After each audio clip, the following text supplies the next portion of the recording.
1 week నుంచి బాగా stomach pain వస్తుంది, బ్రీతింగ్ రావట్లేదు సార్, మస్తు ఇబ్బంది అవుతుంది. సార్ అప్పుడప్పుడు చేస్తా, మరీ అంత ఏం చేయను, కానీ చాలా ఇబ్బంది అయిపోతుంది 1 వీక్ నుంచి. నేను చెప్పినా కానీ వినట్లేదు సార్. ఏం భయపడకండి, కొన్ని టెస్టులు చేద్దాం. ఆ టెస్టులు చేసిన తర్వాత రిజల్ట్ బట్టి తర్వాత మనం మూవ్ అవ్వాలి. రీసెంట్ ఇవ్వాలి లేదా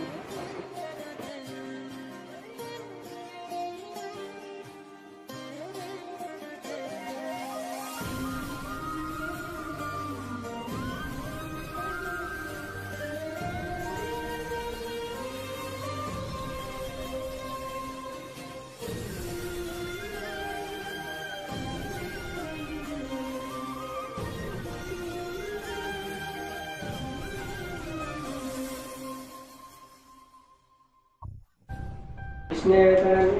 మా ఫ్రెండ్స్ లివర్లో కొంచెం ఇన్ఫెక్షన్ ఉంది బాగానే. డ్రింక్ బాగానే చేస్తాడా? స్మోక్ చేస్తారు సార్. ఇవన్నీ మానుకోవాలి. మానుకోకపోతే ఎల్జీసీసీ ఎక్కువైతే క్యాన్సర్ వచ్చే ప్రాబ్లం కూడా ఉంది. ప్రాబ్లమ్స్ వస్తాయి. రేపు రోజున చిన్న వయసు కాబట్టి పెళ్ళైనా కూడా ఏదైనా ప్రాబ్లం కూడా రావచ్చు.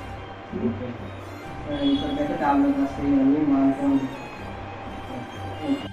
పని సిగరెట్ అయితే పూర్తిగా బంద్ చేయాలి. మళ్ళీ డ్రింక్ చేస్తే కానీ సిగరెట్ తాగితే కానీ ఎక్కువైతే మళ్ళీ ప్రాబ్లం వస్తాయి. హాయ్ ఫ్రెండ్స్, మేము ఈ వీడియో చేయడానికి కారణం ఏంటంటే స్కూల్ చదువుకునే పిల్లలు ఒక 13-14 ఇయర్స్ నుంచే సిగరెట్ తాగడం, వేరే ఫ్రెండ్షిప్ల వల్ల వేరే అలవాట్లు అవ్వడం, మందు తాగడం వల్ల ఏమవుతుందంటే వాళ్ళకి కొంచెం హెల్త్ ప్రాబ్లమ్స్ వస్తున్నాయి. సో ఈ వీడియోలో చూపించినట్టు మా ఫ్రెండ్కి కూడా కొంచెం అలా అయినట్టు మేము అంత వీడియో కోసం క్రియేట్ చేసాము.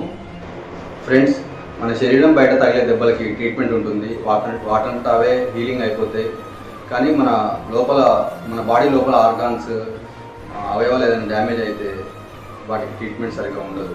ఇంకోటి ఏంటంటే ఈ మందు సిగరెట్ వల్ల చాలా డ్యామేజ్ అవుతుంది. చిన్న ఏజ్లో పిల్లలు మందు సిగరెట్ తాగడం, ఇంకా వేరే అలవాట్లు అవన్నీ చేసుకొని చాలా ఇబ్బంది పడుతున్నారు. దయచేసి తల్లిదండ్రులు మీరు మీ పిల్లల్ని కొంచెం గమనించండి. వాళ్ళు ఏం చేస్తున్నారు, వాళ్ళ ఫ్రెండ్స్ ఎలా ఉన్నారు, వాళ్ళ సర్కిల్ ఎలా ఉంది, అలవాట్లు ఏం అలవాట్లు అవుతున్నాయి అవి కూడా అబ్జర్వ్ చేయండి. ఇప్పుడు ఫ్రెండ్స్, ఈ మందు సిగరెట్ ఇచ్చే టెంపరీ ఆనందం కోసం మీరు మీ జీవితాన్ని నాశనం చేసుకోకండి ఫ్రెండ్స్.